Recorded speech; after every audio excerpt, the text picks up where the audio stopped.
दोस्तों, मैं राज पांडे, आप देख रहे हैं आरसीएन टुडे। आप सभी का आरसीएन न्यूज़ टुडे चैनल पर हार्दिक स्वागत है। लगातार इस चैनल के माध्यम से आपको सबसे ऑथेंटिक जानकारी देने का प्रयास किया जाता है। वही जानकारी दी जाती है जो पूर्ण सत्य होता है। तो जितने भी लोग इस वीडियो को देख रहे हैं, सबसे पहले मैं कहूँगा कि इस वीडियो को लाइक शेयर ज़रूर कर दें। लोगों तक आवाज़ पहुँचाने का प्रयास करें जिससे सभी को सटीक जानकारी मिल सके।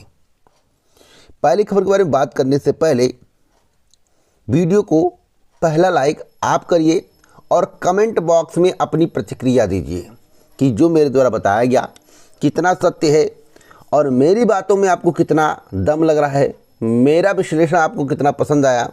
कमेंट बॉक्स में इसके बारे में ज़रूर लिखें। पहली खबर के बारे में बात करते हैं। पहली खबर उत्तर प्रदेश लोक सेवा आयोग की है। आपको मालूम होगा कि एपीएस परीक्षा स्थगित कर दिया गया है। एपीएस परीक्षा स्थगित करने का विरोध शुरू हो गया है। आयोग पर कई प्रकार के सवाल उठ रहे हैं। अभ्यर्थियों के बड़े बड़े आरोप हैं। अभ्यर्थियों का कहना है कि उत्तर प्रदेश लोक सेवा आयोग की मंशा पर सवाल उठाते हुए अभ्यर्थियों का कहना है कि आयोग में कार्यरत कुछ लोगों के नज़दीकी अभ्यर्थियों को हिंदी, शॉर्ट हैंड एवं टाइपिंग का ज्ञान नहीं है। उनको इस विधा की तैयारी करने के लिए परीक्षा को टाला गया है। ऐसी बात नहीं है। आपकी जो सोच है बड़ी छोटी सोच है। आदर्श आचार संहिता में मैं कई बार बता चुका हूं, 100 में से 99% भर्तियां जो हैं स्थगित हो जाती हैं। परीक्षाएं आगे नहीं बढ़ पाती हैं, चाहे प्रक्रिया में हो या प्रक्रिया में ना हो। प्रक्रिया में नहीं है तो विज्ञापन नहीं आएगा, प्रक्रिया में है तो प्रक्रिया रोक दिया जाता है। 100 में 99% भर्तियों की बात कर रहा हूँ, जिसमें जो 2-4 कैंडिडेट 100 कैंडिडेट हो उसकी बात नहीं कर रहा हूँ, जिसमें हज़ारों की संख्या हो उसकी बात कर रहा हूँ। क्योंकि अधिकारी और कर्मचारी चुनाव में व्यस्त होते हैं, बहुत सारे वर्क होते हैं, जिसके कारण जो है आदर्श आचार संहिता में हर एक काम को रोक दिया जाता है। किसी भी काम को करने के लिए आदर्श आचार संहिता में सबसे पहले चुनाव आयोग से परमिशन लिया जाता है। तो आपकी सोच छोटी है, इसलिए अपनी सोच को बड़ा बनाएं, सही जानकारी कलेक्ट करें, उसके बाद आरोप लगाएं। बिहार पेपर लीक के संबंध में इस चैनल के माध्यम से सबसे पहले आपको बताया गया था कि परीक्षा रद्द होगी। अब भी मैं अपने दावे पर कायम हूं, परीक्षा रद्द होगी। जल्द ही इसके संबंध में बैठक होगा, जांच होगी, बड़े बड़े खुलासे होंगे और परीक्षा को बीपीएससी के द्वारा रद्द कर दिया जाएगा। क्योंकि बीपीएससी की जो क्रेडिबिलिटी है उस पर कायम रहना है। बीपीएससी अपने क्रेडिट को गिराना नहीं चाहता है। इसलिए मैं आपको बताना चाहता हूं कि एसटीएफ ने टीसीआई कंपनी के वेयर हाउस में ट्रंक बॉक्स खोलकर सिपाही भर्ती परीक्षा का पेपर निकालने के आरोप में डॉक्टर शुभम मंडल को लंबी पूछताछ के बाद गिरफ्तार कर लिया गया है। बिहार निवासी डॉक्टर शुभम ने ही पेपर की फोटो खींचकर उसे गिरोह के सरगना तक पहुंचाया था। एसटीएफ गिरोह के अन्य सदस्यों की तलाश में जुटी है। तो दोस्तों, एक बिहार का डॉक्टर जो कि उत्तर प्रदेश की भर्ती परीक्षाओं का पेपर लीक करवा रहा है। एक बिहार में बीपीएससी परीक्षा का पेपर लीक हो गया, बीपीएससी टीआरई 3.0। कोई कुछ भी कहे, सत्य यही है कि पेपर लीक हुआ। अभी जांच हो जाए तो पकड़ में आ जाएगा। ईमानदारी से जांच होनी चाहिए, निष्पक्षता से जांच होनी चाहिए। जैसा कि आपको इलेक्टोरल बॉन्ड के बारे में पता होगा, ईडी जिसके घर छापा मारती थी उसका जो है फंड खाते में पहुँच जाता था, तो ईडी का छापा बंद हो जाता था। इस प्रकार का वर्क नहीं होना चाहिए। ईमानदारी से होगा तो इस परीक्षा को रद्द करना पड़ेगा, नहीं तो इसी परीक्षा की वजह से अगर वोटिंग के पहले सरकार के द्वारा निर्देशित करके बीपीएससी के द्वारा इस परीक्षा को कैंसिल नहीं कराया गया, यानी कि बीपीएससी टीआरई 3.0 का कैंसिल नहीं हुआ, परीक्षा रद्द नहीं हुई, जान लीजिए सरकार की किरकिरी तो होगी, सरकार को बड़ा नुकसान होगा, साथ साथ बीपीएससी की क्रेडिबिलिटी पर भी इफेक्ट पड़ेगा। जो क्रेडिट पिछली भर्ती में बीपीएससी के द्वारा अर्जित किया गया था वह क्रेडिट सब समाप्त हो जाएगा। इसलिए बीपीएससी को चाहिए इस परीक्षा को रद्द कर दे, बीपीएससी टीआरई 3.0 को रद्द कर दे। रद्द होना तय है। और अभियंता के पदों पर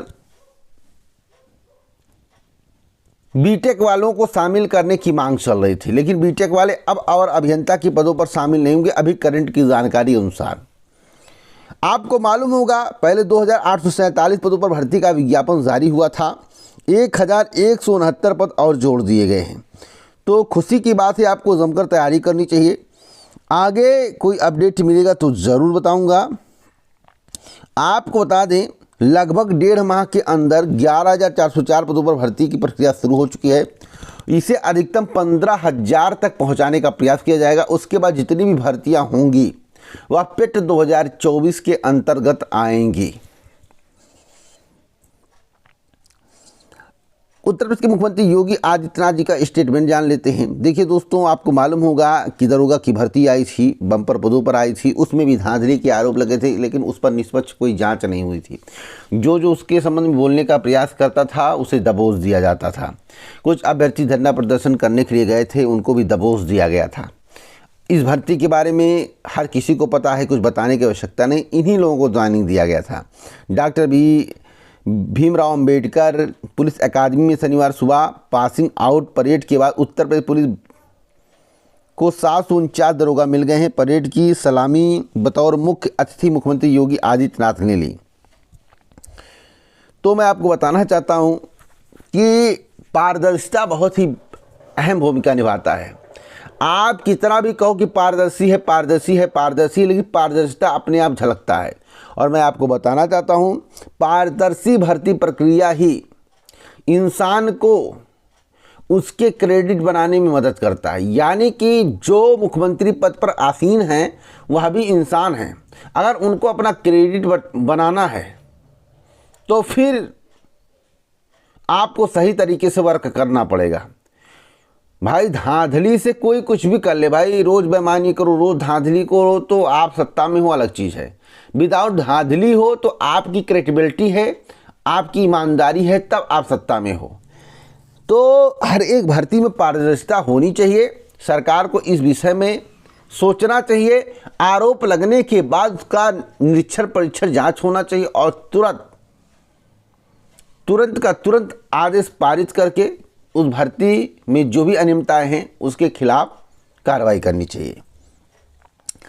अब मैं बात करूंगा यूपी बोर्ड परीक्षा परिणाम को लेकर। दोस्तों, यूपी बोर्ड परीक्षा परिणाम में अब की बार थोड़ा विलंब होगा। 23,000 कापियों का मूल्यांकन हुआ है। जिले के 5 केंद्रों पर उत्तर पुस्तिकाओं की हुई जांच। जैसा कि मैं आपको बताना चाहता हूं, प्रतापगढ़ की खबर है, तो मूल्यांकन कार्य चल रहा है और जितने भी बच्चे हैं परेशान हो, अब की बार थोड़ा डिले से रिजल्ट आएगा। मई माह में रिजल्ट घोषित करने की पूरी प्लानिंग है, वक्त लगेगा थोड़ा। चुनाव की बात कर लेते हैं। हुकूमत पर फैसला 4 जून को होगा। निर्वाचन आयोग ने 7 चरणों में लोकसभा चुनाव का ऐलान किया है। आचार संहिता लागू हो गई है। 97 करोड़ मतदाता इस बार वोट करेंगे। यह संख्या विश्व में सबसे अधिक संख्या मानी जा रही है। 49 करोड़ से अधिक पुरुष और 47 करोड़ से अधिक महिला मतदाता इस बार अपने मत का प्रयोग करके हुकूमत पर फैसला करेंगे। और मैं आपको बताना चाहता हूं कि राजीव कुमार जो चीफ इलेक्शन कमिश्नर हैं उनके द्वारा कल 3 बजे ऐलान किया गया है। अब 4 जून को क्या होगा दोस्तों? 4 जून की तारीख क्यों पड़ी? इस वीडियो को थोड़ा आगे बढ़ाइएगा जिसको सभी को जानकारी मिले। देखिए, जैसे लगता है सब कुछ फिक्स है। मोदी जी ने कहा था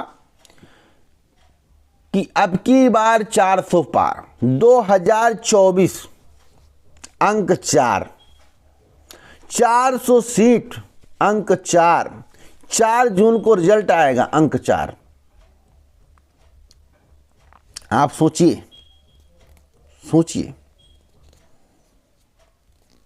यही तो मैं आपको बताना चाहता हूं।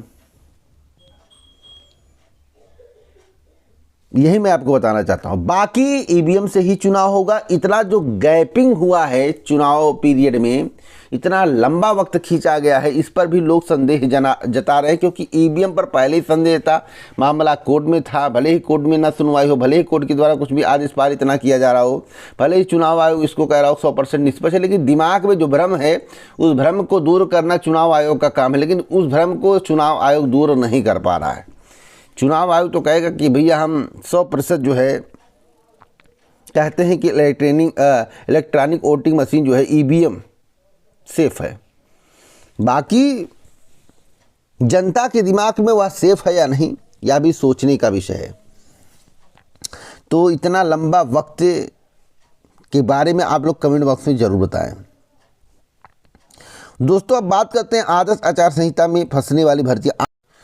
आदर्श आचार संहिता की हम बात करें तो आदर्श आचार संहिता में फंसी आयोग की महत्वपूर्ण 5 भर्तियाँ कौन कौन सी भर्तियाँ हैं आपको मालूम होगा। मेरे द्वारा बताया भी गया था कि आदर्श आचार संहिता में समस्त भर्तियाँ फंसने वाली हैं।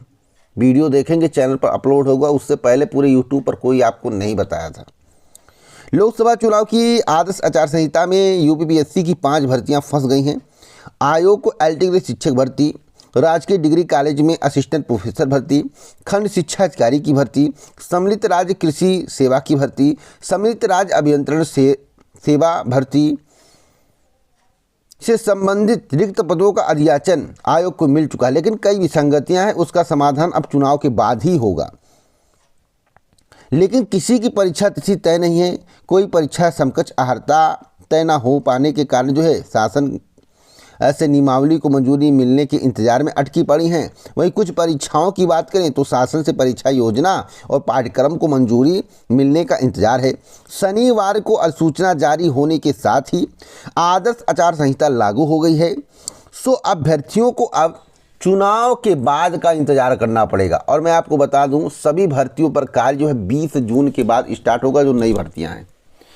मैं सबसे पहले खबर दे रहा हूँ, ये मत कहना इस चैनल के माध्यम से बताया गया था, उस चैनल के माध्यम से बताया गया था। सबसे पहले खबर, और इस प्रकार की वीडियो आपको कहीं नहीं मिलेगी। डेट वाइज मैं आपको जानकारी देने का प्रयास कर रहा हूँ। अब आरपीएससी की एक बड़ी खबर दे देता हूं।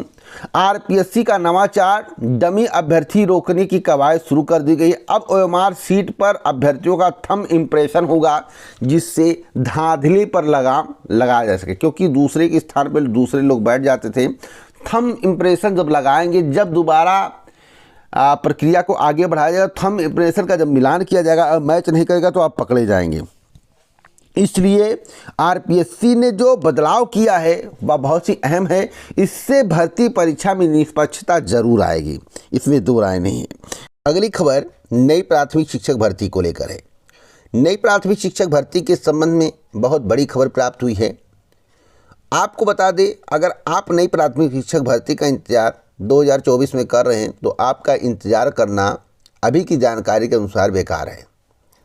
विज्ञापन 2025 में आएगा, 2026 में जाकर इसकी प्रक्रियाएं पूरी होंगी और 27 में विधानसभा का चुनाव होना है। तो दोस्तों, यही अब तक की सबसे बड़ी खबर थी जो मैं आपको बता रहा हूं। वीडियो पसंद आए तो शेयर ज़रूर करें, लाइक करें, क्योंकि सबसे सटीक जानकारी देने का प्रयास करता हूं।